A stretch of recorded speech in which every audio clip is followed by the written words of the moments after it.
भागवत भगवान की है आरती, पापियों को पाप से है तारती। श्री भागवत भगवान की है आरती, पापियों के पाप को है तारती। श्री भागवत भगवान की है आरती, पापियों को पाप से है तारती।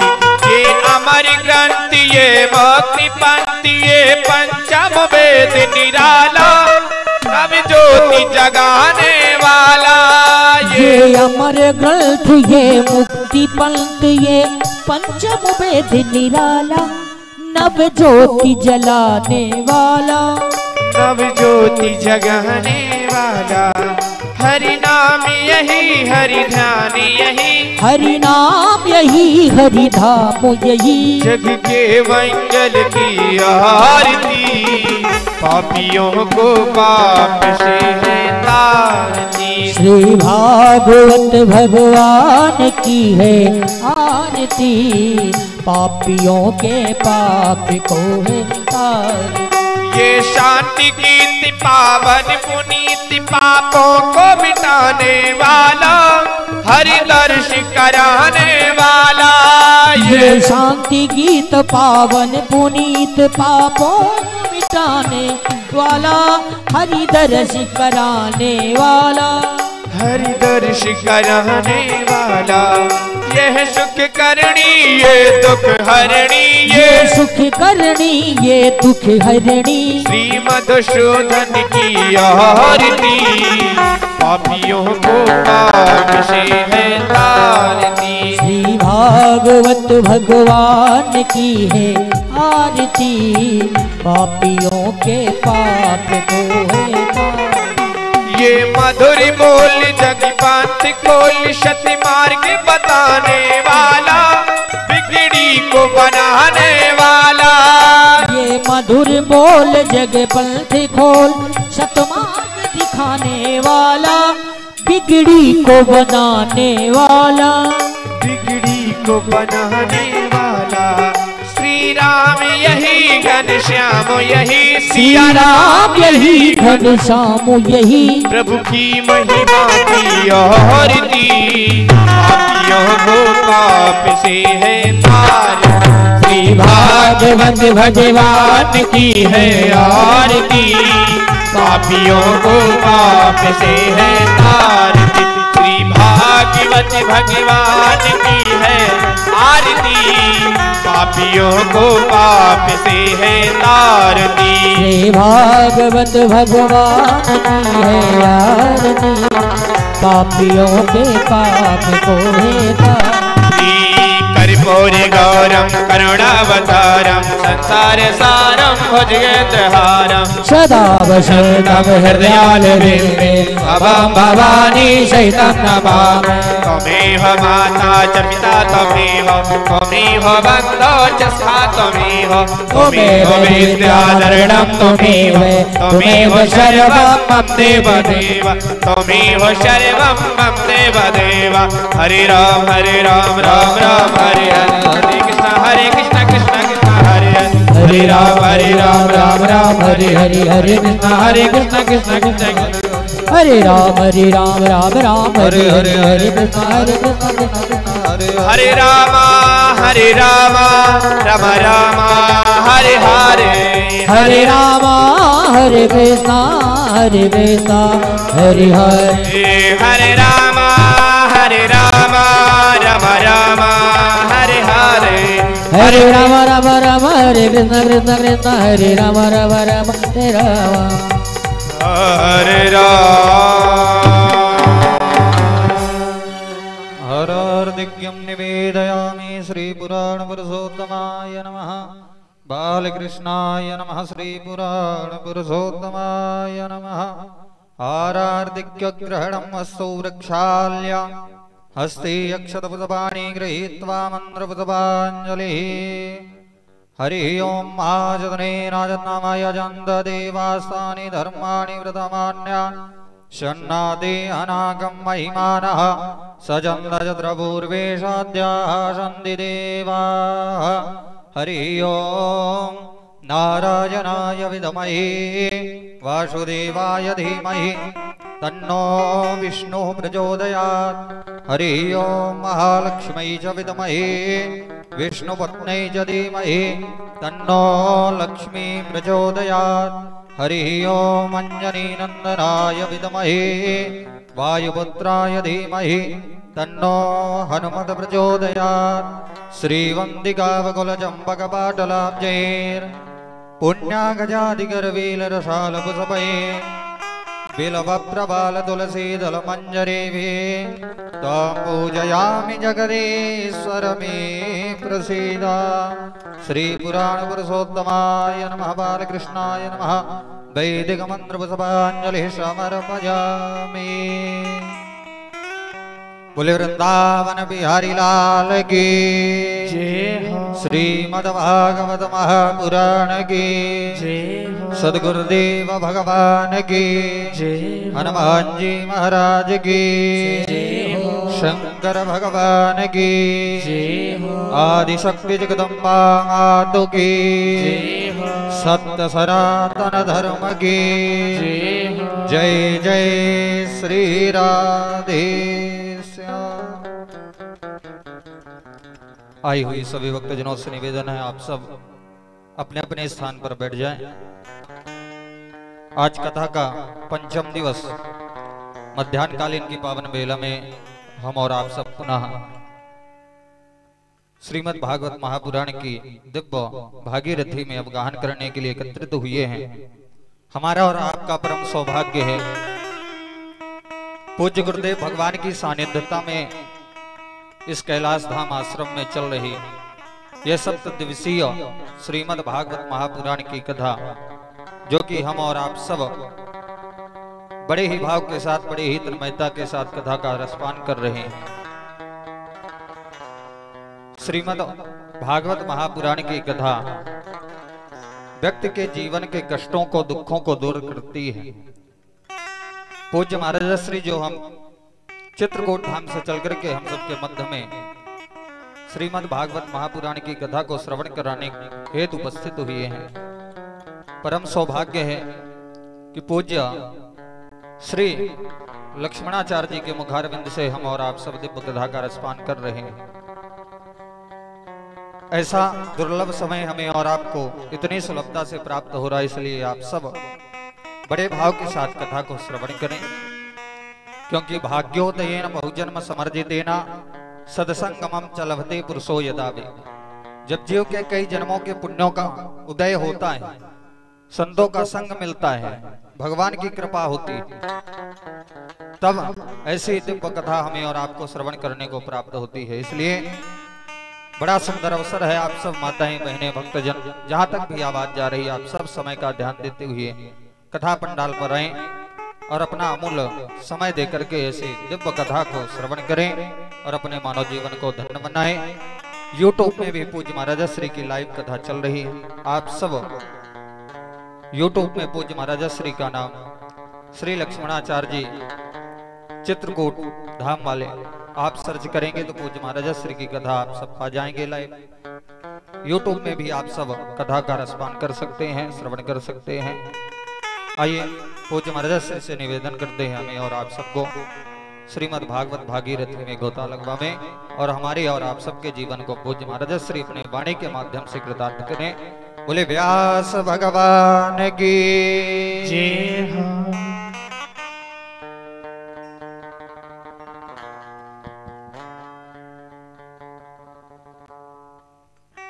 श्री राधे, श्री राधे, श्री राधे, श्री राधे, श्री राधे, श्री राधे, श्री राधे,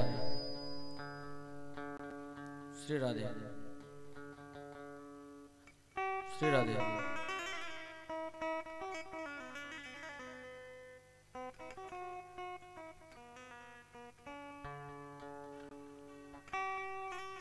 श्री गोविंद भगवान मैया किशोरी जी के साथ में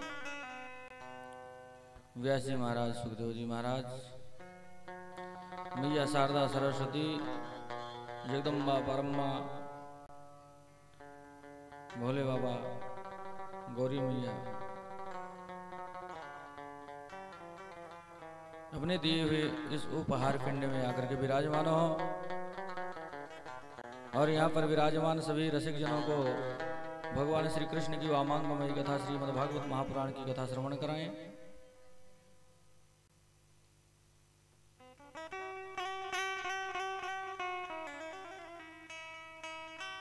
यहाँ पर विराजमान सभी शक्तिपीठ, आवाहित देवता, गोविंद भगवान, भोले बाबा, द्वादश ज्योतिर्लिंग, आदि शक्ति जगदम्बा माता, श्री गुरुदेव महाराज के चरणों में प्रणाम करते हुए यहाँ पर विराजमान सभी राधिका रानी मैया सीता के रूप में सभी माताओं बहनों के चरणों में प्रणाम करते हुए यहाँ पर विराजमान सब भोले बाबा के रूप में श्री हमारे गोविंद भगवान के रूप में विराजमान सभी भाई बंधुओं के चरणों में प्रणाम करते हुए आज हम पंचम दिवस की कथा में प्रवेश करेंगे।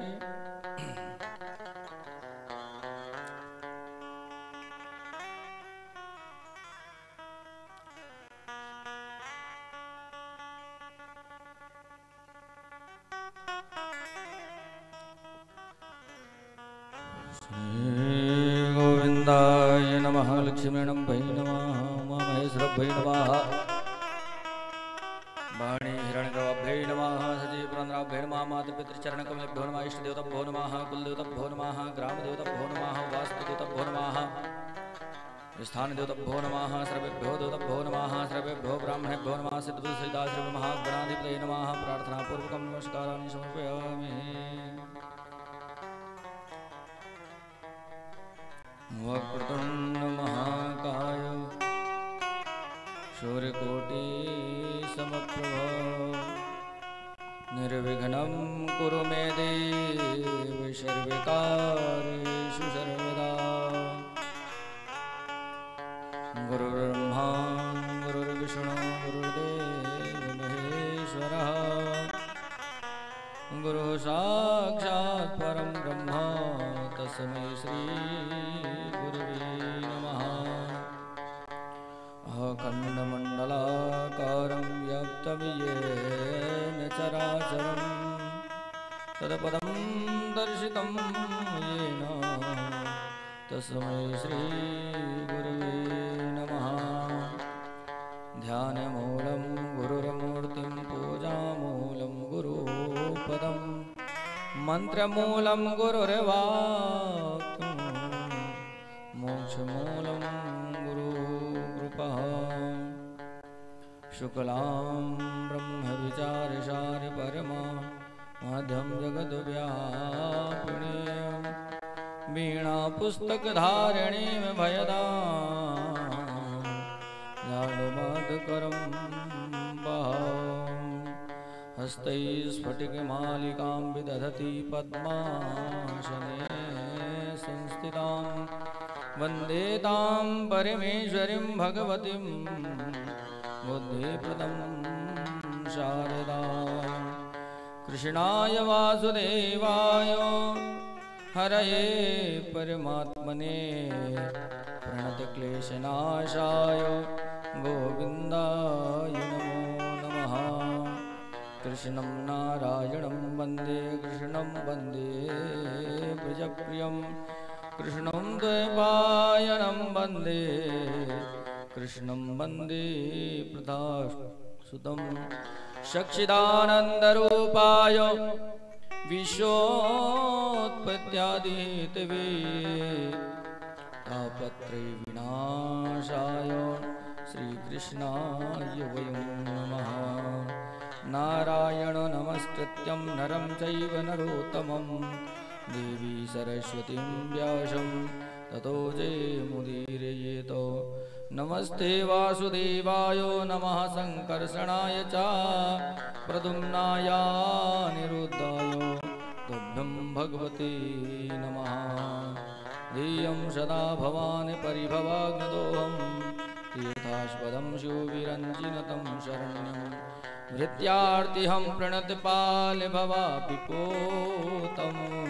वन्दे महापुरुषे चरणारविन्दं लोकाभिरामं रणरङ्गधीरं राजीवनेत्रं रघुवंशनाथं कारोड्डरूपं करुणाकरन्दं श्रीरामचन्द्रं शरणं प्रपद्ये मनोजवं मारुतितुल्यवेगं जितेन्द्रियं बुद्धिमतां वरिष्ठं वातात्मजं वानरयोद्धमुख्यं श्रीरामदूतं शरणं प्रपद्ये श्रीरामदूतं शरणं प्रपद्ये श्रीरामदूतं शरणं प्रपद्ये बंसी शोभित कर मधुरो नील जल जतनुश्यामा अरुण अधर जल बिंब बलो नयन कमल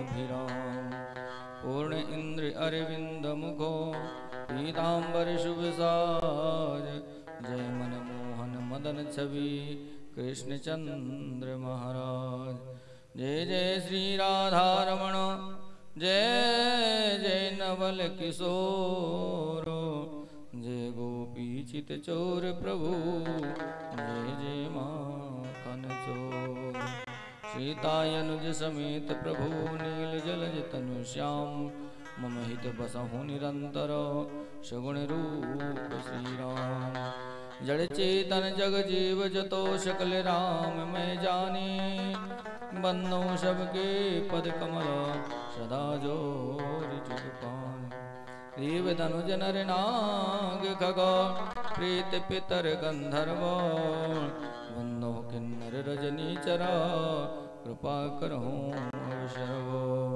शिव जी कथा के अंत में लीजे रघुवर नाम एक बार मिल कर कहो जय जय जय श्री राम जय जय जय श्री राम जय जय जय श्री राम।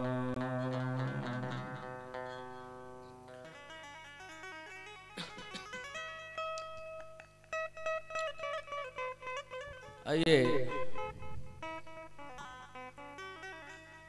आज हम पंचम दिवस की कथा में प्रवेश करेंगे। बड़ा ही सुंदर प्रसंग है। आज भगवान का नंदोत्सव, भगवान श्री कृष्ण की बाल लीला और गोवर्धन पूजन तक की कथा हम लेकर के चलेंगे। कल भगवान का प्रकटोत्सव हुआ है, भगवान कल प्रकट हुए हैं, भगवान का कल जन्म हुआ है। भगवान सिर्फ लीला करते हैं, भगवान कभी भगवान का जन्म नहीं होता है। इसीलिए कहा गया है भय प्रगट कृपाला दीन दयाला कौशल्या हितकारी। भय प्रगट कृपाला दीन दयाला यशुमत के हितकारी। कौशल्या हितकारी रामचंद्र जी की स्तुति में आता है। यशुमत के हितकारी यशोदा मैया के हितकारी श्री गोविंद कृष्ण भगवान के स्तुति में आता है। तो सर्वप्रथम दोनों हथेलियों का सहारा देते हुए हम गोविंद भगवान के नाम का स्मरण करते हैं और भगवान से हम पुकार लगाते हैं, वंदना करते हैं कि प्रभु आप आकर के स्वयं विराजमान हो। विराजमान तो हैं, भगवान तो विराजमान है, तभी तो कथा चल रही है। परंतु फिर भी एक भाव, आज हमारे ठाकुर जी सुंदर लग रहे हैं ना। सुंदर तो रोज ही रहते हैं, लेकिन आज विशेष सुंदर लग रहे हैं। सामने में बैठे हैं ठाकुर जी, सब लोगों ने दर्शन किया है ना ठाकुर जी का। कैसे लग रहे हैं? और रोज नया नित्य श्रृंगार होता है भगवान का। आप लोग आप लोग लक्ष्य देते हैं कि नहीं, इसमें ध्यान दे रहे हैं कि नहीं दे रहे हैं? रोज भगवान का श्रृंगार अलग अलग होता है भैया। एक पहले एक फोटो ले लिया करो भगवान की, रोज की। रोज नित्य नया श्रृंगार होता है भगवान का। सर्वप्रथम आइए हम गोविंद का आह्वान करते हैं।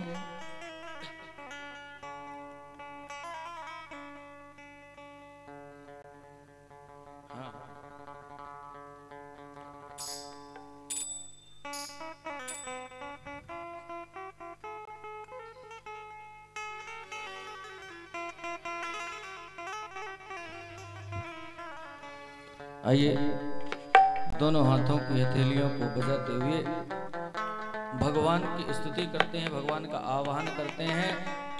देखिए कितना सुंदर भाव है मधुराष्टक में। हम लोग मधुराष्टक गाएंगे। कितना सुंदर भाव है। भगवान का हर एक एक अंग मधुर है, सुंदर है। इसी भाव के साथ में अधरम मधुरम बदनम मधुरम जय हो। नयनम मधुरम हसितम मधुरम मधुरम मधुरम बदनम मधुरम नयनम मधुरम हसितम मधुरम अधरम मधुरम मधुरम नयनम मधुरम हसितम मधुरम अधरम मधुरम बदनम मधुरम नयनम मधुरम हसितम मधुरम हृदयं मधुरं गमनं मधुरं मधुराधिपतिरखिलं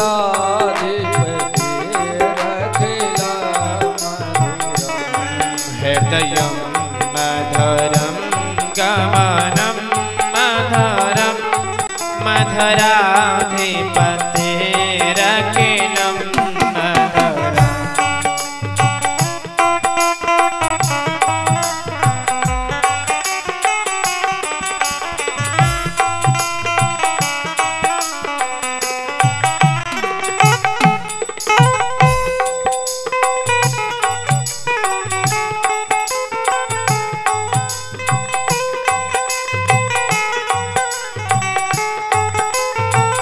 क्या क्या मधुर है भगवान का। भैया इसका बेस बढ़ा दो यार, बेस बढ़ाओ इसका। रिटर्न में कुछ भी नहीं मिल रहा है। को बेस बढ़ाओ, इसका रिटर्न नहीं मिल रहा है कुछ। क्या क्या भगवान का मधुर है। अधरम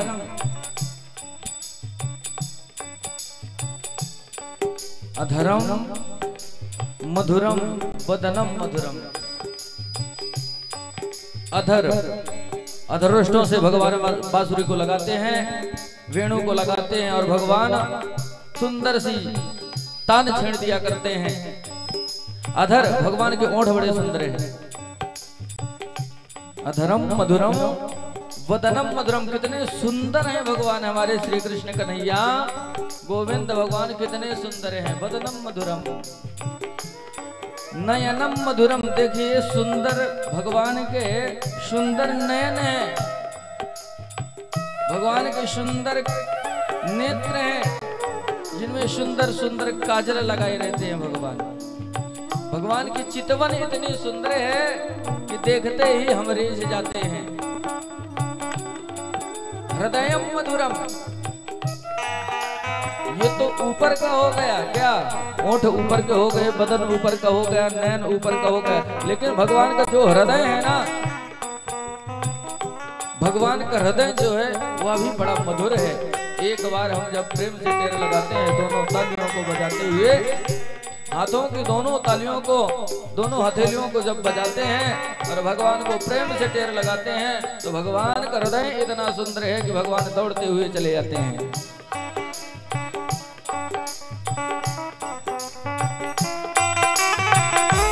हरि बोल।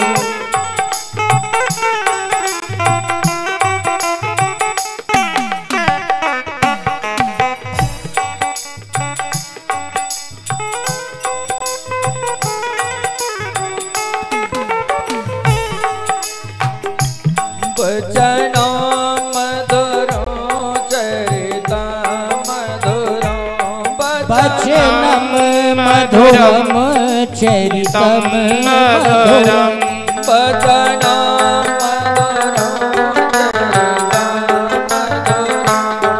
वचनम मधुरम चरितम मधुरम वसना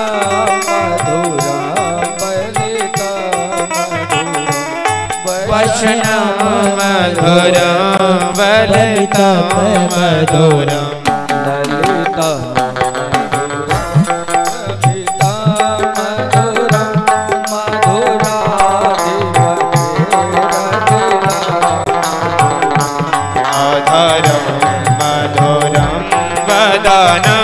मधुरम नयनम मधुरम हसितम मधुरम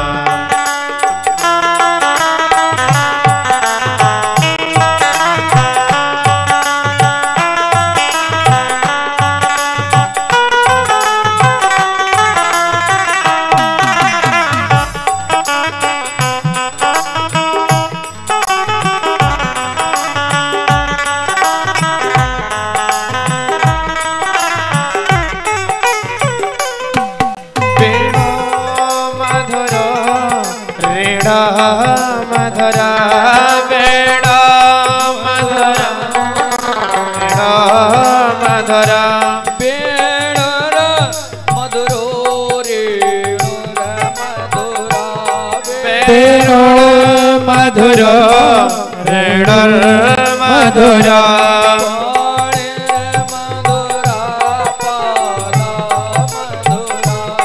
पाड़े मधुरा पाद मधुरम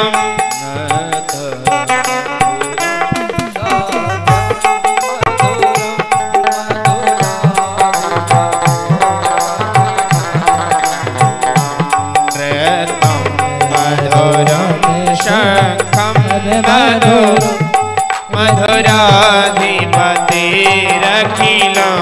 मधुरम्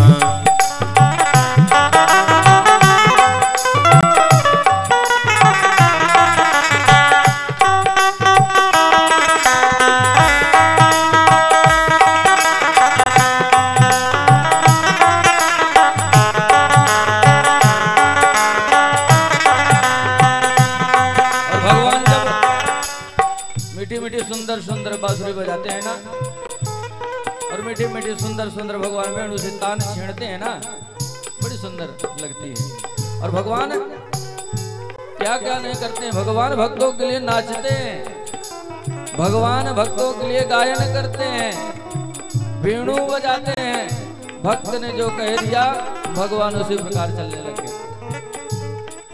तो भगवान हमारे लिए गीत भी गाते हैं, और गीत भी बड़ा मधुर, बड़ा प्यारा गीत, जिस गीत को सुन करके जो वेणु से बांसुरी से भगवान गीत छेड़ते हैं, गाने छेड़ते हैं, तो इतने सुंदर गाने, इतनी सुंदर वेणु की नाद है कि गोपियां दौड़ते हुए भागते हुए चली जाती हैं।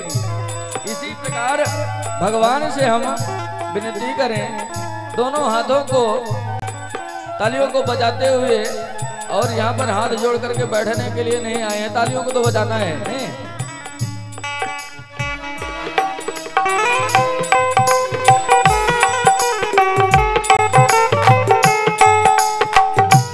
गीतम मधुरम प्रीतम मधुरम गीतम मधुरम प्रीतम मधुरम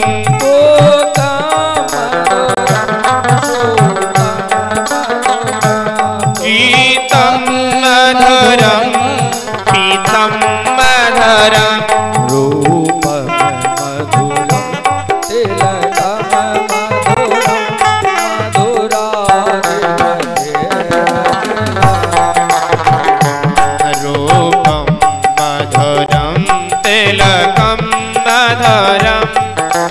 मधुराधिपतिरखिलं मधुरम्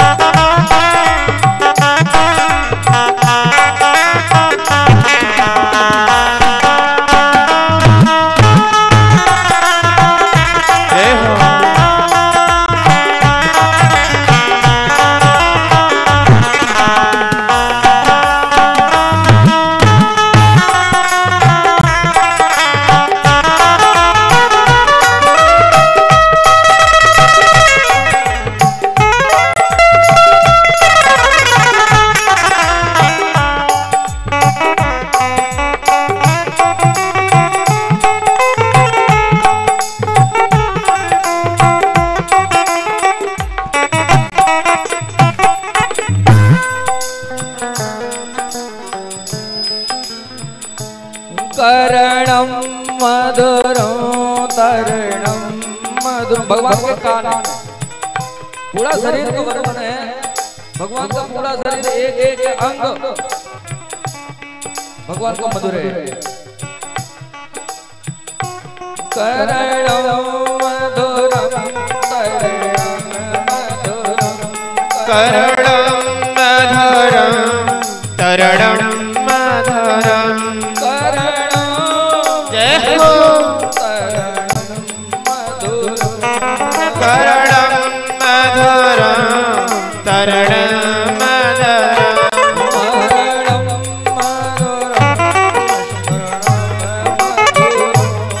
हरणं मधुरं स्मरणं मधुरं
गुंजा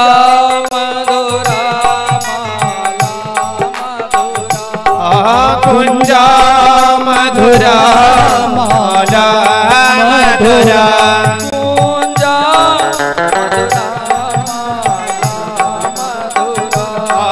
कुंजा मधुरा माला मधुरा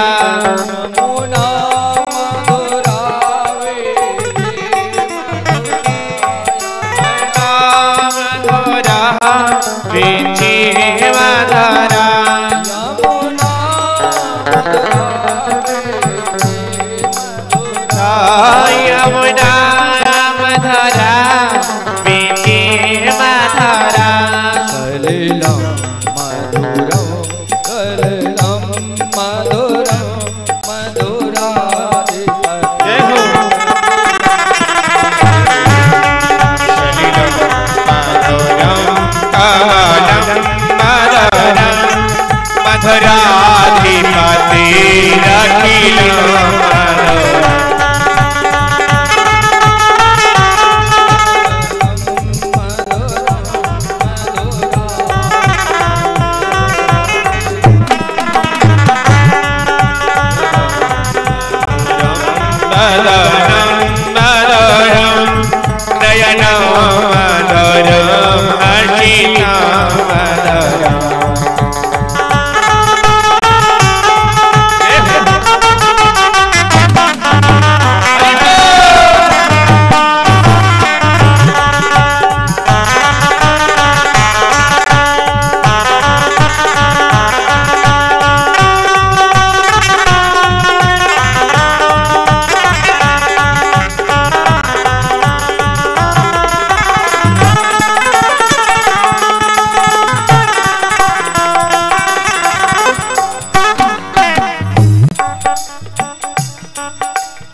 मधुरा लीला मधुरा गोपी मधुरा लीला मधुरा गोपी मधुरा लीला मधुरा गोपी मधुरा लीला मधुरा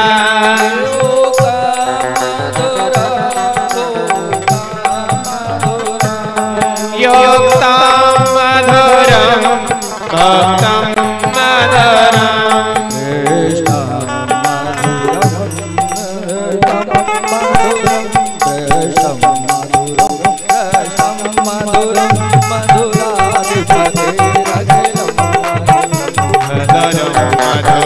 मधुरं मधुरं नयनं मधुरं हसितं मधुरं मधुरं मधुरं मधुरं नयनं मधुरं हसितं मधुरं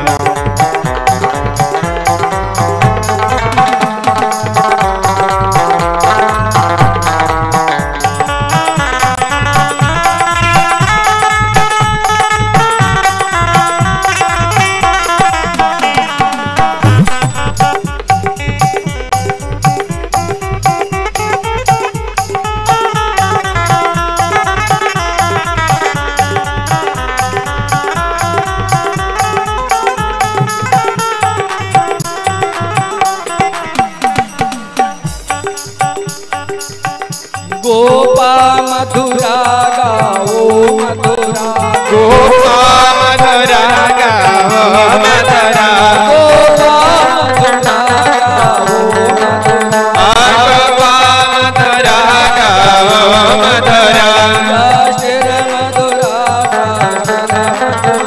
यश मधुरा सृष्टि मधुरा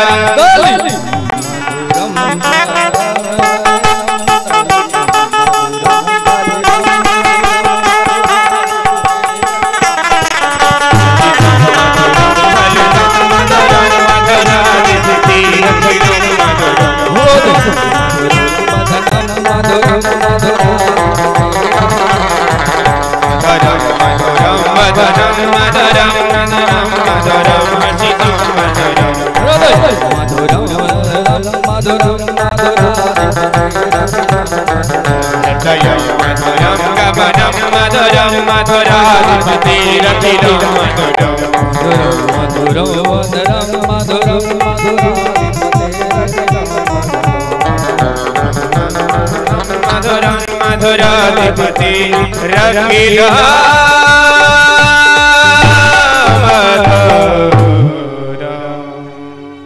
वृंदावन बिहारी लाल की जय हो। गोपाल कृष्ण भगवान की जय हो। श्री द्वारकाधीश भगवान की जय हो। श्री यदुवंश श्रोणी की जय। शंकर भगवान की जय। जगदम्बा माता की जय। व्यास जी महाराज की जय हो। गुरु महाराज की जय हो। माता पिता की जय हो। जय श्री राधे जय जय श्री राधे जय जय श्री राधे। आइए बड़े प्रेम भाव के साथ में हम भगवान की कथा में प्रवेश करेंगे। कल की कथा कृष्ण जन्म तक की कथा गई थी और कल की कथा में थोड़ा सा भाग दौड़ भी बहुत ज्यादा हो गई थी नहीं, क्योंकि एक दिन की कथा हमको कल बढ़ाना पड़ा, इसलिए भाग दौड़ बहुत ज्यादा हो गई थी। उसमें एक अवतार भगवान का रह गया था। कौन सा अवतार रह गया था पता है?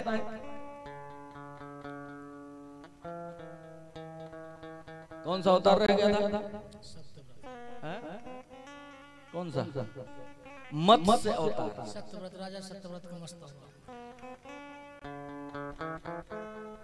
मत्स्य अवतार की कथा रह गई थी ना। थोड़ा सा संक्षिप्त में बता दें, क्योंकि भगवान के पूरे अवतार बताना है। मत्स्य अवतार की कथा रह गई थी। सत्यकेतु नाम के राजर्षि हुए,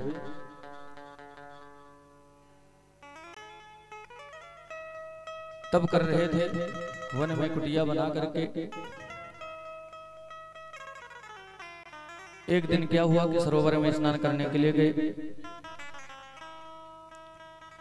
और जब भगवान सूर्य नारायण को अर्घ दे रहे थे तो एक मछली का छोटा सा बच्चा, ये कथा पीछे की है, कथा हमारी आगे बढ़ चुकी है, लेकिन ये एक अवतार रह गया है इसलिए बता रहे हैं।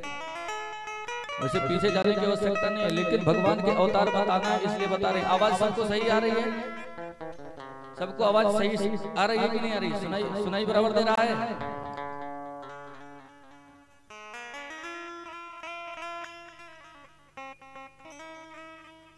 हमें ऐसा लगता है कि आवाज नहीं, साउंड सही नहीं मिल पाया है। ठीक है। सत ये राजर्षि भगवान सूर्य नारायण को अर्घ दे रहे हैं और अर्घ देते समय क्या हुआ कि एक मछली का छोटा सा बच्चा भगवान के महाराज जी के हाथों में आ गया।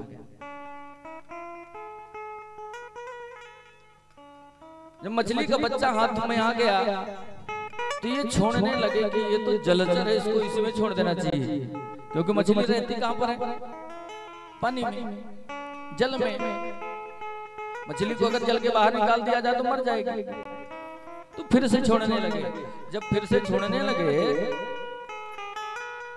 तो वह मत्स्य का छोटा सा बच्चा कहता है कि महाराज मुझे आप छोड़िए मत, इसमें बहुत से जलचर रहते हैं, बहुत से जीव जंतु रहते हैं, मुझे खा जाएंगे। और पहले सभी जीव जंतु, पशु पक्षी, वृक्ष पौधे, ये सब मनुष्य की बोली बोलते थे, जैसे हम लोग बोलते हैं ना, मनुष्य की बोली बोलते थे। लेकिन हुआ क्या कि जब मनुष्य की बोली बोलते थे तो अगर समझिए कि कोई वृक्ष हमको आवाज दे दिया, कोई वृक्ष अगर आवाज दिया है तो हम समझ नहीं पाते हैं कि आवाज दिया किसने। कोई पशु पक्षी जीव जंतु आवाज दे दिया मनुष्य की भाषा में तो हम समझ नहीं पाते हैं कि किसने आवाज दिया है। बड़ा विस्मय होता था। इसलिए ब्रह्मा जी के बनाए हुए हैं ये सब, सृष्टि की रचना बताए थे ना, ब्रह्मा जी की बनाई हुई सृष्टि है। तो ब्रह्मा जी ने देखा कि ये तो बड़ा विस्मय हो रहा है, हम खुद ही नहीं समझ पा रहे हैं, ये क्या समझेंगे, ये तो हमारे बनाए हुए हैं। तो ब्रह्मा जी ने सबकी भाषा चेंज कर दी, अलग कर दी, और सब अपनी अपनी बोली में भाषा में बोलने लग गए। बोलते हैं कि नहीं, कौवा काऊ काऊ करता है, बकरा म्या म्या करता है। ये वृक्ष जो लगे हैं ना, तो ये वृक्षों में भी जीव रहता है। जब तक के राम है तब तक के हरे भरे हैं, जिस दिन राम चले गए उस दिन क्या हो गया? राम को उल्टा क्या होता है? राम को उल्टा पढ़िए, क्या होता है? राम को उल्टा क्या होता है? मरा होता है कि नहीं होता है? राम को उल्टा मरा। जब तक के राम इस शरीर में हैं, भगवान इस शरीर में हैं, राम जी हैं, तब तक के वह जीव चल रहा है, बोल रहा है, खा रहा है, पी रहा है। और जिस दिन राम जी निकल गए उस दिन उसका उल्टा हो जाता है, मरा। और जब तक के राम है तब तक के ही महत्व है। इस जीव का महत्व जब तक राम है तब तक के ही है। जिस दिन राम गए उस दिन मरा हो गया। कितने भी अपने बड़े सगे संबंधी हो, अपने नाते पोते हो, अपने बेटे हो, कोई एक घड़ी अपने घर में नहीं रखता है। कोई भी अपने घर में एक घड़ी भी नहीं रखता है। मर जाने के बाद में कोई ये विचार नहीं करता है कि ये मेरे ही पिता हैं, ये मेरा ही भाई है, ये मेरी ही माँ है, ये मेरा ही पति है, मेरी ही पत्नी है। कोई विचार नहीं करता। एक दिन कोई ज्यादा नहीं रखता है, दुर्गंध आने लगती है शरीर से। तो जब तक के राम है तब तक के जीवन है। जिस दिन राम जी निकल गए उस दिन मरा हो गया। ये सब एक मनुष्य की बोली ही बोलते थे। ब्रह्मा जी ने विचार किया कि ये तो बड़ा विस्मय होता है, कोई भी कहीं से भी आवाज दे देता है और लोग विस्मित होते हैं। इसलिए ब्रह्मा जी ने क्या कर दिया, सबकी बोली सबकी भाषा अलग अलग कर दिया।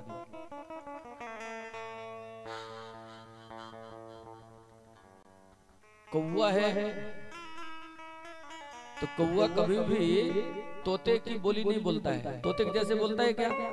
कौवा कोयल के जैसे बोलता है क्या? कोयल की आवाज अलग है, कौवे की आवाज अलग है। गाय की आवाज अलग है, भैंस की आवाज अलग है, घोड़े की आवाज अलग है, हाथी की आवाज अलग है।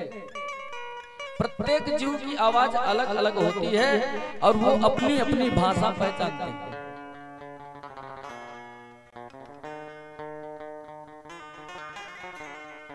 अपनी अपनी भाषा सब पहचानते हैं। तो ये जो मत्स्य का छोटा सा बच्चा है तो महाराज जी से कहता है कि मुझे छोड़िए मत, ये जलचर खा जाएंगे मुझे, आप अपने साथ में रखिए, बड़ा अपराध हो जाएगा अगर कोई खा लेगा तो।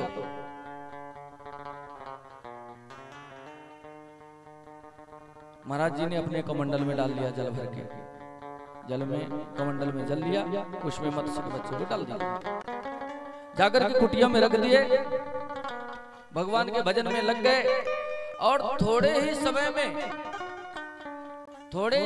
में वह मत्स्य का बच्चा फिर से आवाज देता है, महाराज मुझे निकालो, यहाँ बड़ी घुटन हो रही है, मुझे बड़ी तकलीफ हो रही है, इसमें से निकालो।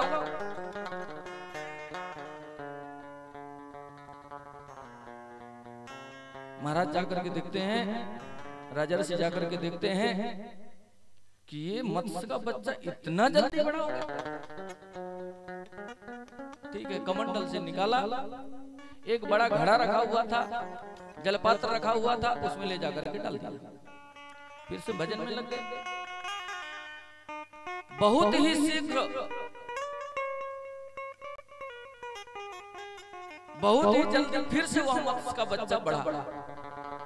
फिर से आवाज देता है, महाराज जी हमको इसमें से निकालिए, मुझे बड़ी घुटन हो रही है, मैं इसमें रह नहीं पा रहा हूँ, मेरे लिए स्थान छोटा पड़ रहा है।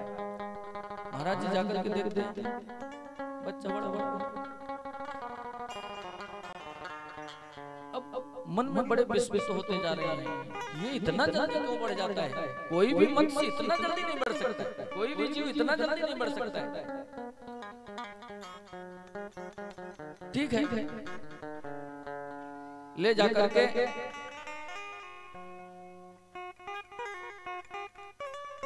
एक छोटा सा जलाशय है, उसी में ले जाकर के डालता है। जब उसमें ले जाकर के डाल दिया, फिर भजन करने लग गए। थोड़ा सा समय में फिर से वह मत्स्य बड़ा। अब बताइए जलाशय कितना बड़ा होता है, तालाब कितना बड़ा है? आपके यहाँ भी तालाब है, तालाब से बड़ी मछली है क्या कोई? इस तालाब से बड़ी मछली है क्या यहाँ पर कोई रहने वाली? नहीं, लेकिन जलाशय भी छोटा पड़ने लगा। फिर से आवाज दिया,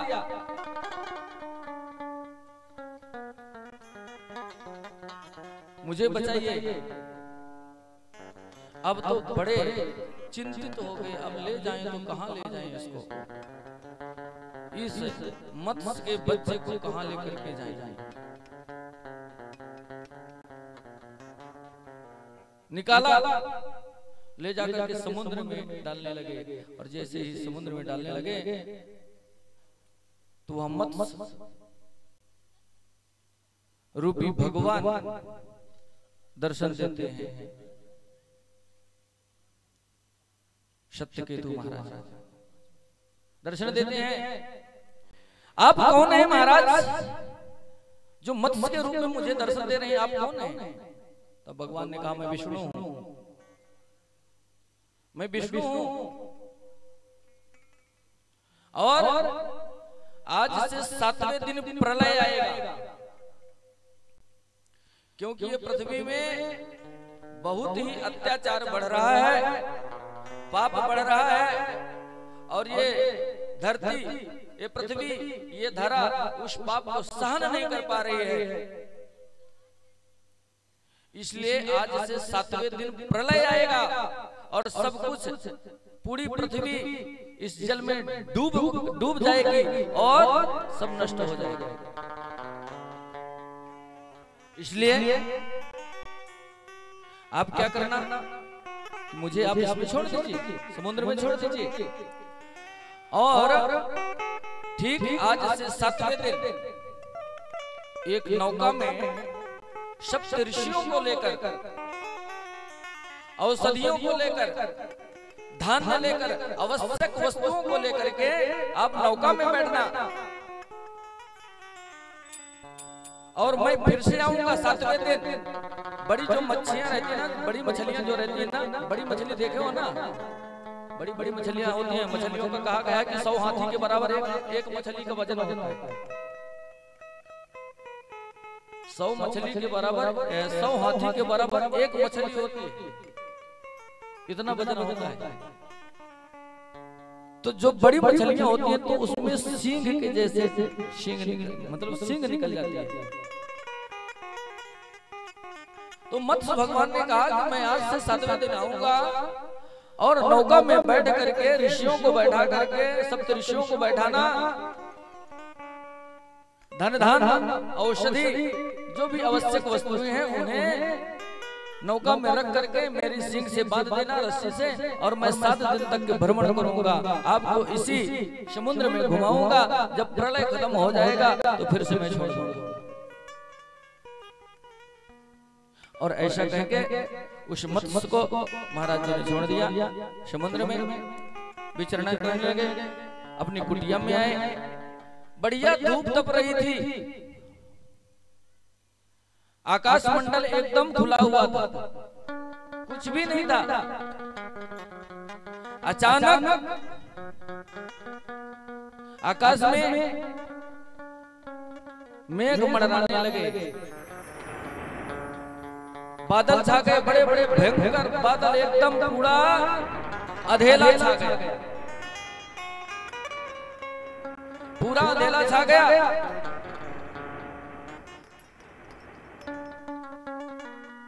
और बिजली चमकने लगी, बादल गरजने लगे,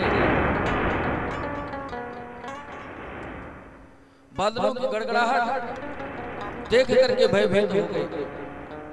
और वही बात याद आ गई मत्स्य भगवान की।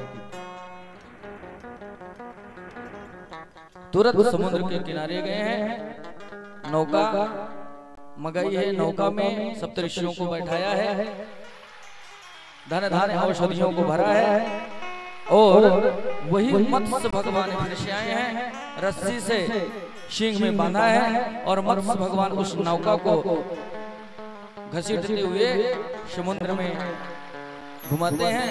और इतना जोर से बारिश हुई, इतना मूसलाधार बारिश हुई कि ये पृथ्वी, ये धरा एकदम जलमग्न हो गई, सब कुछ नष्ट हो गया।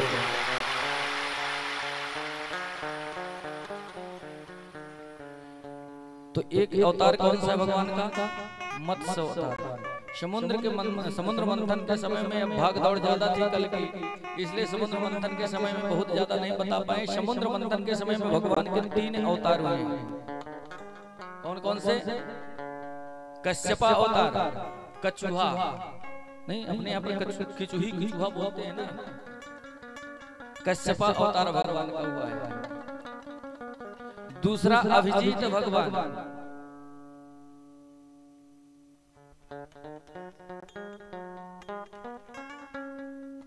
जो अभिजीत मुहूर्त हम लोग बोलते हैं ना, अभिजीत मुहूर्त है क्या? भगवान श्री राम जी का जन्म अभिजीत मुहूर्त में हुआ है, वामन भगवान का जन्म अभिजीत मुहूर्त में हुआ है, और जो हमारे गणेश जी का जन्म हुआ है ना, गणेश जी का भी जन्म अभिजीत मुहूर्त में हुआ है, ठीक 12 बजे, 11:30 से 12 के बीच में कहा जाता है कि कोई आपको चौघड़िया नहीं मिल रही है। कुछ समय ऐसे हमारे रहते हैं कि कोई भी कार्य करना है, कोई मंगल कार्य करना है, तो उस समय में हमें किसी से पूछने की आवश्यकता नहीं पड़ती है, बिंदास कर लीजिए, कोई दिक्कत नहीं होगी। कौन सा? अभिजीत मुहूर्त, जिस समय में भगवान का प्राकट्य हुआ है, 11:30 से 12 के बीच में अभिजीत मुहूर्त माना जाता है। अभिजीत मुहूर्त में हम कोई भी मंगल कार्य, कोई भी शुभ कार्य कर सकते हैं। चौघड़िया अगर मिल जाए शुभ लाभ अमृत, ये चौघड़िया अच्छी चौघड़िया मानी जाती है। 1.5 घंटे की चौघड़िया होती है। चौघड़िया समझता है आप लोगों को, सबको समझता है क्या? 1.5 दिन में 12 घंटे की चौघड़िया, 12 घंटे दिन में अलग चौघड़िया होती है, रात में अलग अलग चौघड़िया होती है। पंडित जी इनको समझता है और कभी भी हम लोग पंडित जी से पूछ सकते हैं। शुभ लाभ और अमृत, ये चौघड़िया बहुत अच्छी चौघड़िया होती है। राहु काल देखने की आवश्यकता होती है, राहु काल भी रहता है। राहु काल नहीं होना चाहिए कोई कार्य करना है तो। चल और उद्योग, ये चौघड़िया साधारण मानी गई है। काल और मृत्यु की चौघड़िया बेकार मानी जाती है। हम लोग बोलते हैं ना कि कोई भी व्यक्ति घर से निकला और वापस लौट करके नहीं आया, इसीलिए पहले के लोग पूछते थे महाराज जी जाना है, पंडित जी जाना है, कहीं जाना है तो पूछ करके जाते थे कब जाएं, कौन सी दिशा में कब जाएं। दिशा का तो लगभग सबको ही मालूम होगा, कौन से दिन कौन सी दिशा में नहीं जाना चाहिए।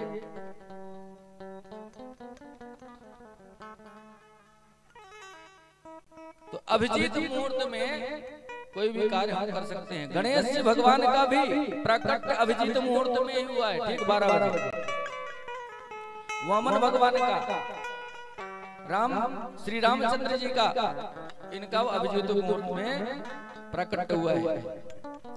वही मत्स्य भगवान पूरा 7 दिन तक घुमाते रहे। महाप्रलय आया, मूसलाधार वर्षा हुई और ये पूरी पृथ्वी जलमग्न हो गई।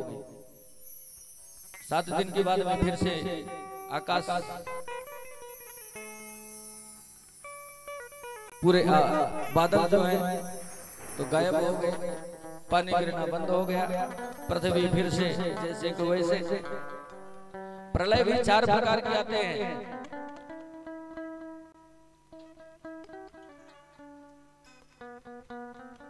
सातवें दिन फिर से वही शतकेतु महाराज सप्तऋषियों को लेकर के नौका से बाहर आए। वही औषधियां हैं, वही धन धान्य है जो हमें आज खाने के लिए मिल रही है। हम लोग हैं कहाँ से हैं? हम लोग कहाँ से पैदा हुए हैं? हम लोग सब सप्तऋषियों की ही तो संतान है। हमारे पूर्वज कौन है? वंशज कौन है? सप्तऋषि। जब पूजन होता है ना तो गोत्र पूछा जाता है।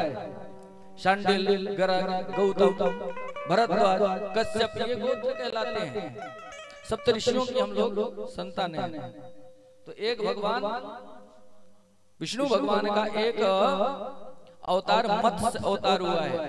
3 अवतार आपको समुद्र मंथन के समय में बताए हैं। राम जी का अवतार हुआ है, बलराम जी का जन्म हुआ है, कृष्ण जी का जन्म हुआ है, वामन भगवान का जन्म हुआ है, कपिल भगवान का जन्म हुआ है।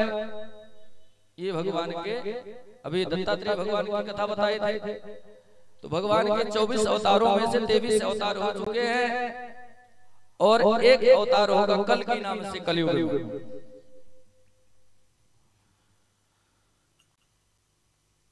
कल बड़ा ही सुंदर भगवान का प्रसंग चल रहा था। संक्षिप्त में बताए हैं, उतना विस्तार से नहीं बता पाए हैं क्योंकि समय ज्यादा हो गया था। और भी बीच में बहुत सारी कथाएं भाग दौड़ के कारण छूट भी गई हैं हमारी। भगवान की कथाओं को हम प्रणाम करते हुए चलते हैं। कल भगवान का प्राकट्य हुआ, बलराम जी का प्राकट्य हुआ। भगवान ने मथुरा में जन्म लिया और गोकुल में पधारे हैं। भगवान वसुदेव जी लेकर के आए थे। पानी गिर रहा था, यमुना जी में आए हैं। विस्तार से नहीं बता पाए थे। यमुना जी में जैसे ही आए तो यमुना जी बाढ़ में चल रहे थे। वसुदेव जी उसमें भी प्रवेश कर गए। पानी बढ़ते गया, मुख मंडल तक के, मुख तक के पानी आ गया था। शेषनाग ने देखा कि हमारे इष्ट, हमारे गोविंद के ऊपर जल गिर रहा है, इसलिए शेषनाग भगवान ने अपने फन को फैला करके और वसुदेव जी के पीछे पीछे चल रहे थे छाता बन करके।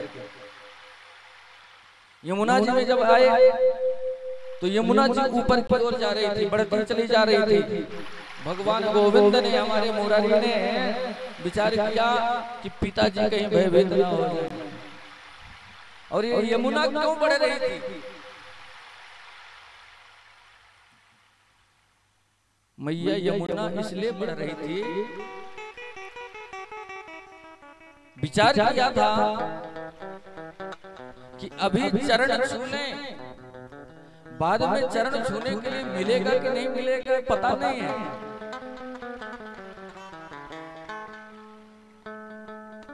अब यहाँ से ठाकुर जी आते हैं ना, तो हमारी माताएं जो बैठी रहती हैं तो ठाकुर जी को प्रणाम करते हैं, और जो यहाँ बैठी रहती है तो प्रणाम कर लेती हैं। अब बाकी बात में थोड़ी प्रणाम करने पाती, यहाँ पर नहीं आ पाती, इसलिए चलते चलते जैसे समय मिल जाए पहले ही प्रणाम कर लो।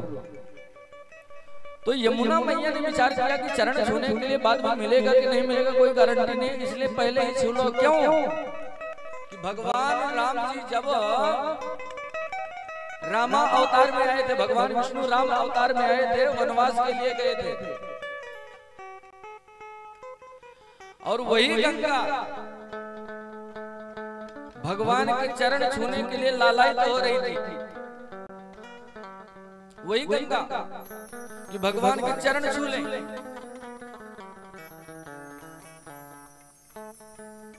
ये गंगा निकली कहां से? जब भगवान वामन भगवान कल पृथ्वी को नापे थे ना, 3 पग में नाप लिए थे। जब भगवान वामन भगवान ने पृथ्वी को नापने के लिए अपना चरण बढ़ाया, तो एक शिला, एक पत्थर भगवान के दाहिने पैर के अंगूठे में लगी, और उसमें से रक्त प्रवाह होने लगा। वही रक्त प्रवाह जो हुआ वो गंगा जी प्रवाहित हो चली। ये गंगा जी यहाँ पर नहीं थी, हमारी इस धरा पर गंगा नहीं थी। गंगा कितनी है? एक गंगा नहीं है, कई गंगाएं हैं। इस गंगा को लाने के लिए हमारे राम जी के ही वंशज हैं, भागीरथ महाराज ने लाया था। किसके लिए? सगर के 60,000 पुत्रों को कपिल महाराज ने नष्ट कर दिया था, तो तारने के लिए भागीरथ महाराज ने लाया था, तब करके लाया था। इसलिए इसका नाम है, हम लोग जाते हैं ना, इलाहाबाद जाते हैं, त्रिवेणी संगम में स्नान करते हैं, काशी जाते हैं स्नान करते हैं, इसका नाम है भागीरथी गंगा। तो यमुना ने विचार किया कि हो सकता है जब राम जी वनवास के लिए गए थे, और जब गंगा जी के पुलिन पावन तट पर पहुंचे भगवान, तो बड़ी हर्षित हुई गंगा मैया कि आज तो प्रभु को मैं स्पर्श करूंगी, आज भगवान के चरण में पखारूंगी। लेकिन एक हठीला भक्त, इतना हठीला भक्त मिल गया कि गंगा जी में प्रवेश ही नहीं करके, छूने ही नहीं। राम कथा जब करते हैं ना, तो राम केवट राम संवाद बड़ा सुंदर संवाद आता है। इतना हठीला भक्त है केवट कि राम जी को विवश कर दिया। अब बताइए, जब गंगा जी बह रही थी, प्रवाहित हो रही थी, तो कठौता लाने की जरूरत थी क्या? उसी में धुला देता था चरण, लेकिन नहीं, वो भी बड़ा हठीला है। कठौता, आन कठौता, पानी कठौता भर लिया।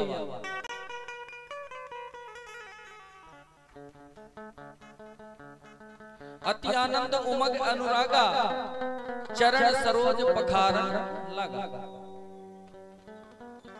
तो केवट कठौता लेकर के आया, अर्धांगिनी पत्नी सहित भगवान के चरण धो दिया था, और सीधे नौका में बैठा दिया, गंगा जी से स्पर्श नहीं करने दिया। तो इसीलिए यमुना मैया सोच रही हैं कि ये रामा अवतार में आए थे, गंगा जी इतना लालायित हो रही थी, भागीरथी गंगा इतना लालायित हो रही थी चरण छूने के लिए, और इन्होंने चरण छूने नहीं दिया। इसलिए हो सकता है छूने को मिले ना मिले बाद में, इसलिए पहले ही यमुना मैया ऊपर की ओर बढ़ते चली जा रही थी। भगवान श्री कृष्ण ने धीरे से पैर नीचे किया, और जैसे ही गंगा यमुना मैया के जल में भगवान का कदम, भगवान का पग स्पर्श हुआ, और यमुना मैया ने पूरा मार्ग दे दिया। इधर का पानी इधर का पानी इधर, और बीच में से रास्ता दे दिया। इस प्रकार से हमारे गोविंद मथुरा से गोकुल में पधारे थे। मैया यशोदा के गर्भ से एक कन्या ने जन्म लिया था और इतनी ज्यादा प्रसव पीड़ा थी, प्रसव के समय में इतनी पीड़ा हो रही थी, इतनी वेदना हो रही थी कि यशोदा मैया को पता ही नहीं चला। रात भर सोई रही, पता ही नहीं चला, और चुपचाप से वसुदेव जी महाराज लेकर के नन्हे से बालक को सुला देते हैं, उस कन्या को लेकर के आए हैं। और ये दृष्टांत जो है ना, तो पहले ही भगवान ने बता दिया था। ये जब भगवान श्री कृष्ण का जन्म हुआ ना, तो पहले भगवान ने क्या दिखाया था? चतुर्भुजी रूप दिखाया था माता पिता को, चतुर्भुजी रूप। वही विष्णु भगवान चतुर्भुजी रूप दिखाए थे। जब इन्होंने प्रार्थना की कि मैं ऐसे नहीं देख, हम ऐसे नहीं देखना, आपको तो शिशु के रूप में देखना चाहते हैं, तब भगवान छोटे से बालक बन गए थे। इसी प्रकार रामावतार में जब राम जी का जन्म हुआ था ना, तब भी उन्होंने चतुर्भुजी रूप दिखा दिया था। भय प्रकट कृपाला दीन दयाला कौशल्या हितकारी हर्षित मातारी मुनि मनहारी अद्भुत रूप विचारी।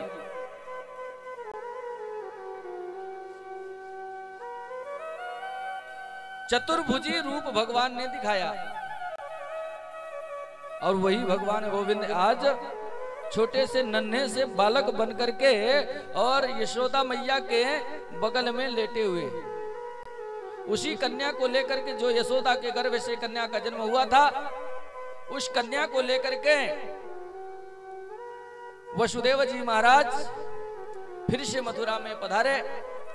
जब पधारे तो उसी प्रकार हथकड़ियां जैसे खुल गई थी। वसुदेव जी की हथकड़ियां लगी हुई थी, 7 दरवाजे लगे हुए थे जिसमें ताले लगे हुए थे, पहरेदार पहरे कर रहे थे। लेकिन जब भगवान का प्राकट्य हुआ ना, तो पूरी हथकड़ियां खुल गई, ताले टूट गए, पहरेदार सोने लगे। भाव यह उत्पन्न होता है कि भगवान जिसको प्राप्त हो जाते हैं, भगवान को जो प्राप्त कर लेता है, उसके सारे बंधन टूट जाते हैं। कोई बंधन रहता नहीं है भगवान को प्राप्त कर लेने के बाद में, पूरे के पूरे बंधन टूट जाया करते हैं। उसी प्रकार से फिर से हथकड़ियां लग गई, क्योंकि ये योग माया थी। कंस को पता चला, ले जाकर के दिया, कंस को ऊपर की ओर उछाला। बता ही दिए थे कल, लेकिन कुछ लोग नहीं आ पाए थे, इसलिए संक्षिप्त में बता रहे हैं। योग माया जैसे ही ऊपर की ओर उछाला, तो जाकर के अष्ट भुजाधारी आकाश में मैया अष्ट भुजाधारी 8 भुजाएं हैं, और कंस से बोली, अरे कंस, अरे दुष्ट, तुझे मारने वाला देवकी का 8वां पुत्र 8वीं संतान जन्म ले चुका है, जो गोकुल में पल रहा है।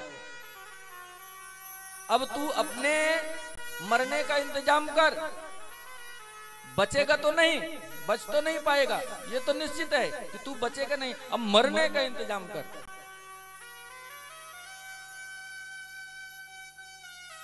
तो वही अष्टभुजाधारी देवी कहां चली गई है फिर? विंध्यवासिनी। नंद गोप गृहे जाता यशोदा गर्भधारिणीम ततस्तु नासयिष्यामि विंध्याचल निवासिनीम। यही जो शारदा माता है ना, विंध्य पर्वत कहां पर है? हम लोग कहां पर रह रहे हैं? विंध्य क्षेत्र में ही तो हम लोग रह रहे हैं। और विंध्य क्षेत्र में कौन सी देवी है यहाँ पर?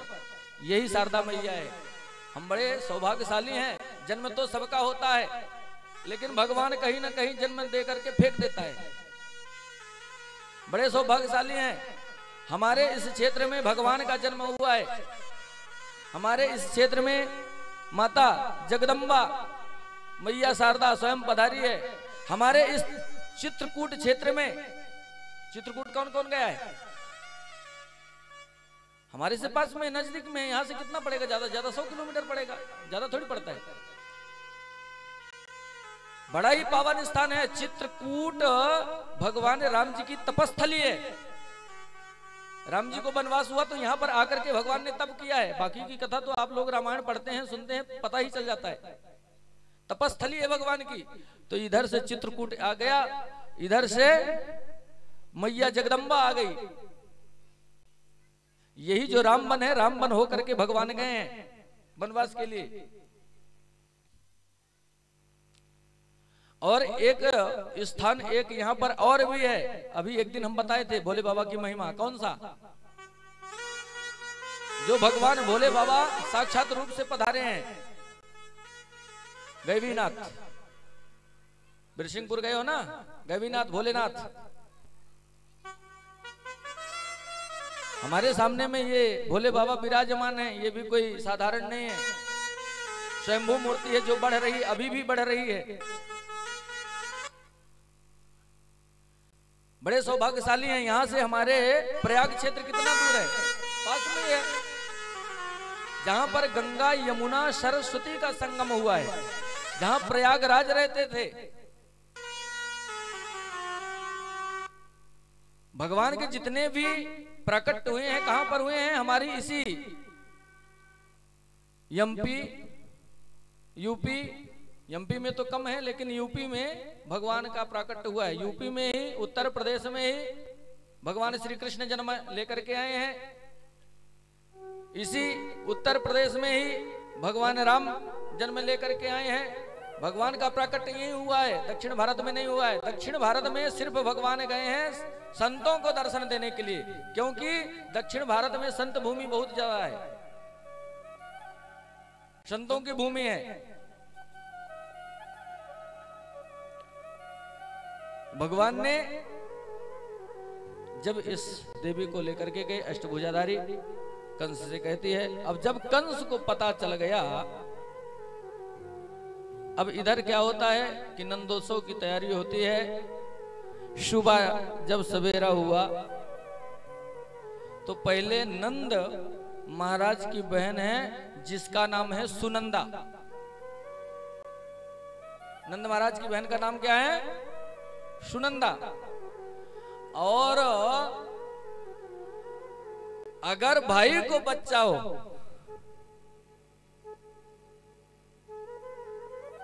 शांति जरूर बना करके रखिए, आनंद तभी आएगा।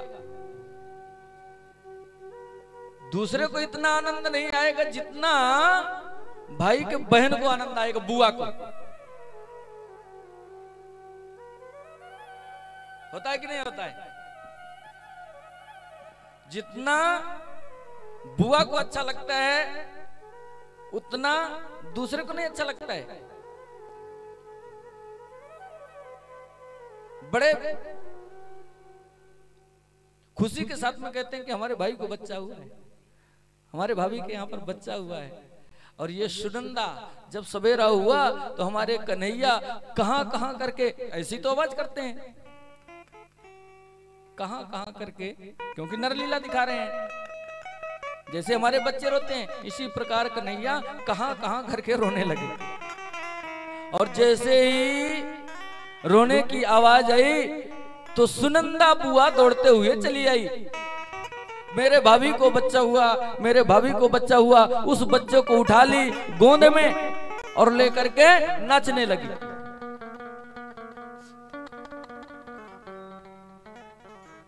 पूरे गोकुल में पता चल गया कि नंद बाबा के यहां पर छोरा हुआ है। और सभी गोकुल की जो माताएं हैं सुंदर सुंदर थालियां सजा करके, अब तो संस्कार रहे नहीं गए, नहीं तो पहले गर्भ में भी संस्कार होते थे। दक्षिण भारत में अभी भी होता है, गर्भ में जब बच्चा रहता था ना तो संस्कार होते थे, गर्भ के भी संस्कार होते थे। पालने में बैठाते थे, जो माता गर्भवती रहती थी ना तो उसको पालने में बैठाते थे, नई साड़ी पहनाते थे और पालने में बैठा करके बड़ी खुशी के साथ में उसको झूला झुलाते थे। उनका पूजन कराया जाता था, गर्भ में संस्कार 3 हो जाते थे। अब नहीं है, अब तो जो संस्कार करना चाहिए वही संस्कार हम लोग नहीं कर पाते। कितने संस्कार हैं? 16 संस्कार। कितने संस्कार होते हैं? 16 संस्कार। जन्म से लेकर के मृत्यु तक के 16 संस्कार होते हैं। जिस दिन से गर्भ में शिशु आता है, 6 महीने का होता है, 7 महीने का होता है। एक तो 7वें महीने में पालना झुलाया जाता था, नहीं तो 9वें महीने में पालना झुलाया जाता था। संस्कार होते थे 16 संस्कार, जन्म से लेकर के मृत्यु पर्यंत 16 संस्कार होते थे। लेकिन अब हम लोग तो वही संस्कार नहीं कर पाते हैं जो करना चाहिए। कितने दिन में मुंडन संस्कार कितने दिन में हो जाना चाहिए? कंछेदन नखछेदन कितने दिन में होना चाहिए? यज्ञोपवीत कितने दिन में होना चाहिए? ये सब संस्कार हैं और हम लोग सोचते हैं कि सब एक ही साथ में कर लेंगे। विवाह होगा, शादी होगी, तब यज्ञोपवीत संस्कार हो जाएगा, मुंडन कंछेदन सब साथ में हो जाएगा। तो सही संस्कार हम कर ही नहीं पाते हैं। और संस्कार से बच्चों के संस्कार करने से बच्चों के भाग्य बनते हैं, नसीब बनता है। दौड़ती हुई बुआ आई है। जब गोकुल वासियों को पता चला है तो नर और नारी, हमारे घर में बच्चा होता है तो खुशी बहुत कम लोगों को होती है।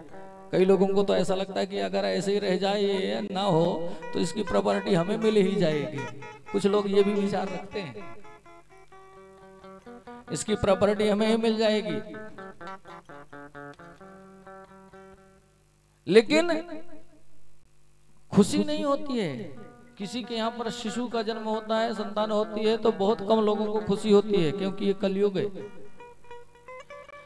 और वसुदेव जी के यहाँ पर, मैया यशोदा के यहाँ पर छोरा हुआ है। जब पता चला तो सभी गोकुलवासी सुंदर सुंदर थालियां सजा करके, बढ़िया आरती की थाली, चंदन चावल हल्दी कुंकू गुलाल फूल बेल इत्यादि लेकर के, दूध दही मक्खन लेकर के, और नंद बाबा के भवन में पहुंचते हैं। मैं तो नंद बाबा के घर जाऊंगी,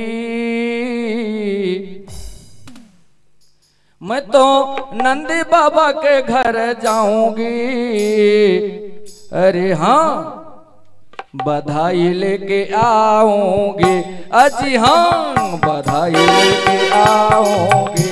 मैं तो नंद बाबा के घर जाऊंगी, मैं तो नंद बाबा के घर जाऊंगी, बधाई लेके आऊंगी। अरे हाँ, बधाई लेके आऊंगी।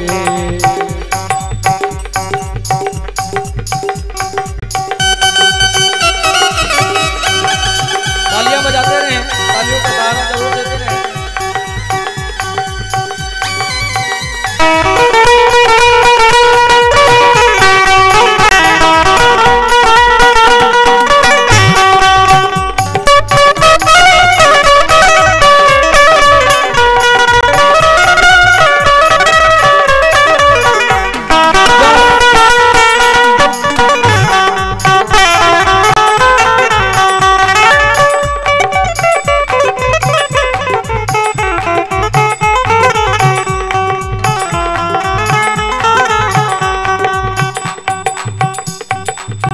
लोग उठ करके खड़े नहीं हो सकते हैं, भगवान का स्वागत नहीं कर सकते हैं, तो कम से कम तालियां तो भी बजाते रहे। मैं तो नंद बाबा के घर जाऊंगे, मैं तो नंद बाबा के घर जाऊंगे, बधाई लेके आऊंगी, बधाई लेके आऊंगी।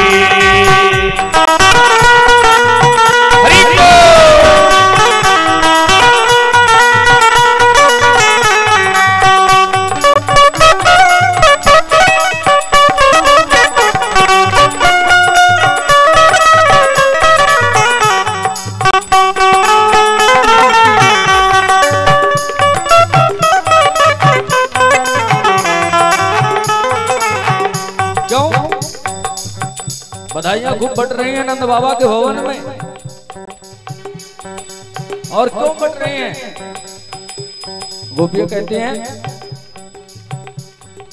मैंने सुना है वहाँ लाला भयो है, मैंने सुना है वहाँ लाला भयो है, सुना है वहाँ लाला भयो है, मैंने सुना है वहाँ लल्ला भयो है। और लाला भी जो हुआ है ना, ऐसा वैसा लाला नहीं हुआ है, साधारण लाला नहीं हुआ है, ऐसे लाला हुआ है कि आज तक के किसी के यहाँ पर लाला हुआ ही नहीं है।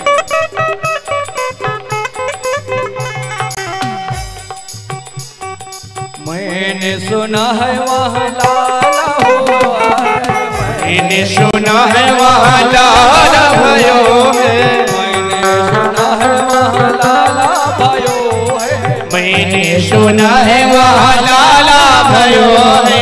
लाला भी जग से निराला भयो है, लाला भी जग से निराला भयो है, लाला भी जग से निराला भयो है, लाला भी जग से निराला भयो है। जाके जाके लाला के दर्शन पाऊंगी, जाऊंगी और लाला के दर्शन खूब पेट भर के करूंगी मैं। कोई अगर कहता भी है तो रुक जा, जैसे घर पे कुछ काम रखे रुको, नहीं मैं रुकने वाली आज नहीं हूँ। दौड़ते हुए मैंने सुना वहाँ लाला भाया हुआ, देखो कितना सुंदर किलकारी आवाज आ रही है, लाला के दर्शन करने जाऊंगी। लाला जग से निराला भयो है। और क्या कहती हैं, जाके लाला के दर्शन पाओगे, जाके लाला के दर्शन पाओगे,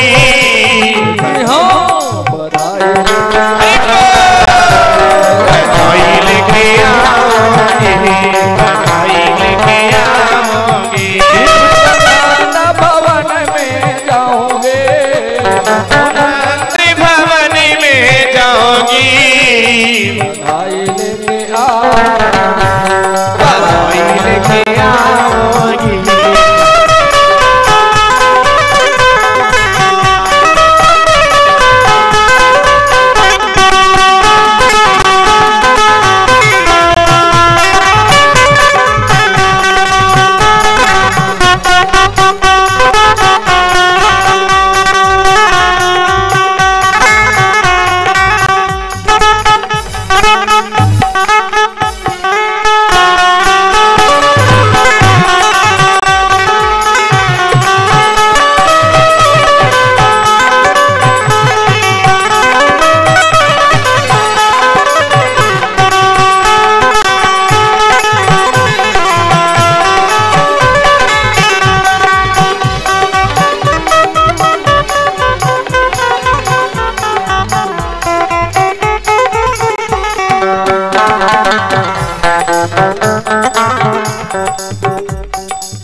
गौने में लाई थी जो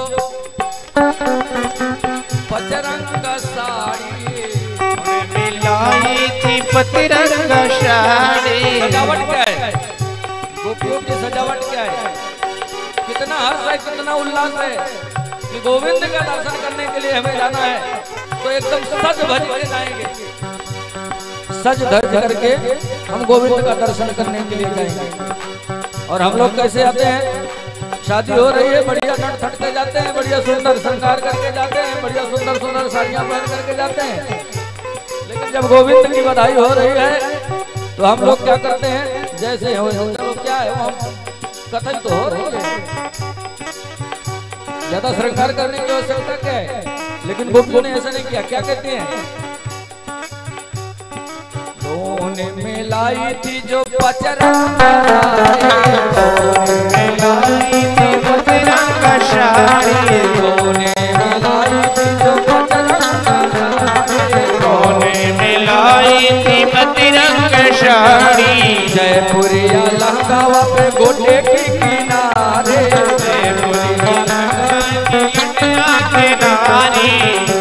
लहंगा चुनरी जितने भी बनते हैं तो जयपुर में बड़े अच्छे बनते हैं। तो गोपियां कहती हैं कि जब मेरी शादी हुई थी तो पचरंगी साड़ी, बड़ी सुंदर साड़ी जड़ी हुई रत्नों से जड़ी हुई लाई थी, और उसके साथ में जयपुर से लहंगा चुनरी लाई थी जिसमें बढ़िया सुंदर गोटा लगा हुआ है, बढ़िया किनारी लगी हुई। और क्या कहती है कि जाऊंगी भी तो ऐसे वैसे नहीं जाऊंगी, मैं तो बढ़िया ठुमका लगाते हुए जाऊंगी, बढ़िया ठुमका लगाते हुए जाऊंगी। और कहती है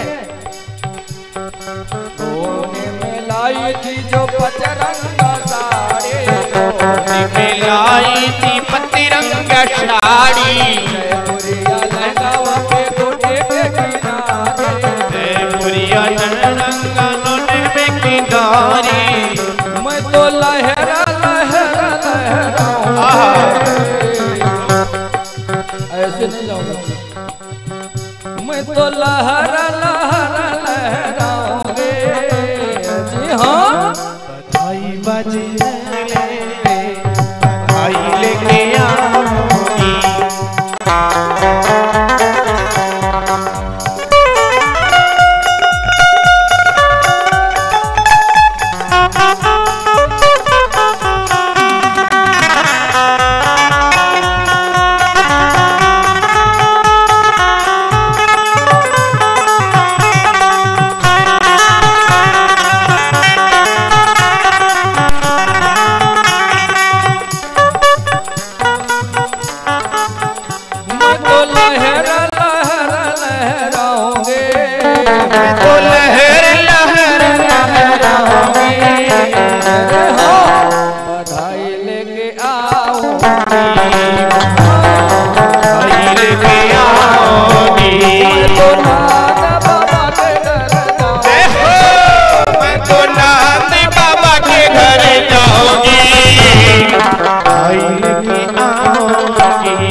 और देखिए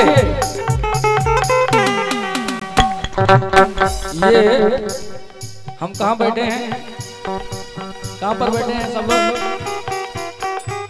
गुड़ोरू में, कैलाश धाम आश्रम में बैठे हैं क्या? कहाँ पर बैठे हुए हैं? आज हम लोग सब गोकुल वृंदावन में बैठे हैं। कहाँ पर? गोकुल में। और गोकुल में बधाई लगाई जा रही हैं और वृंदावन से सुंदर सी गोपियां आ रहे हैं। थालियों को लेकर के देखना, वृंदावन से सुंदर सुंदर गोपियां आ रही हैं, हमारे मध्य में विराजमान हो रही हैं, सुंदर सुंदर थालियों को सजाते हुए। और इसी भाव के साथ में हम भी आनंद लें। और गोपियां कहती हैं कि हमको कुछ नहीं चाहिए, सिर्फ एक ही आस हमारे मन में लगी हुई है। कौन सी? कि गोविंद के दर्शन हो जाए। एक ही आस लगी मेरे मन में, एक आस लगी मेरे मन में, एक ही आस लगी मेरे मन में। अब पहुँचेंगे मैं नंद भवन में, जब पहुँचोगी मैं नंद भवन में, अब पहुँचोगे मैं नंद भवन में, अब पहुँचोगी मैं नंद भवन में। इतनी ज्यादा उत्सुकता, इतनी ज्यादा बेचैनी, इतनी ज्यादा उत्सुकता कि उस छोटे से नन्हे से बालक को देखने के लिए, छोटे से गोविंद को देखने के लिए गोपियां एकदम बेचैन हो जाती हैं। कहते हैं कि कितना जल्दी नंद भवन में हम पहुंचे और क्या करेंगे वहां पे। एक ही आस लगी मेरे मन में, एक ही आग लगी मेरे मन में, अब पहुँचोगे मैं नंद भवन में, तब पहुँचोगी मैं नंद भवन में, अब पहुँच तब पहुँचूंगी मैं नंद भवन में। जग लाल के दर्शन पाऊं, अरे जग लाल के दर्शन पाऊंगी। अरे अरे अरे अरे थोड़ा सा साइड दे देना। अरे हाँ बधाई लेके आओगी, बधाई लेके आओगी, बाबा के घर जाओगी, मैं तो नंद बाबा के घर जाऊंगी। बधाई लेके आओगी, अरे बधाई लेके आओगी, बधाई लेके आओगी, बधाइया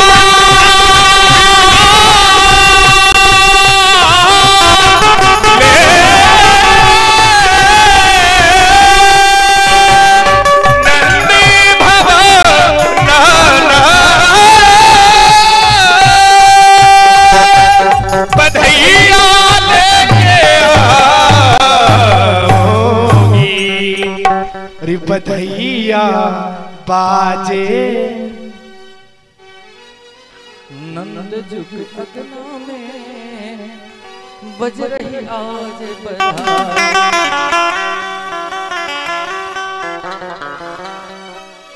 ठीक है चलो।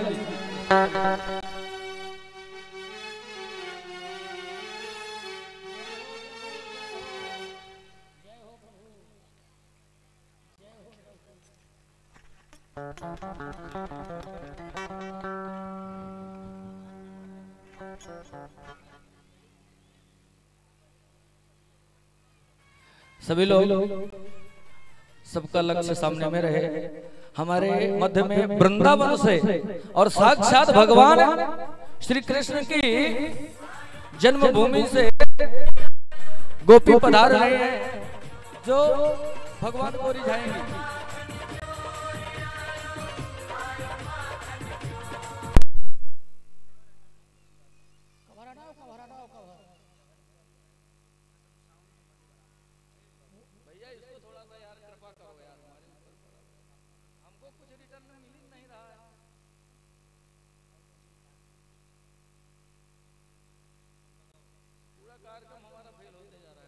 पूरे कार्यक्रम का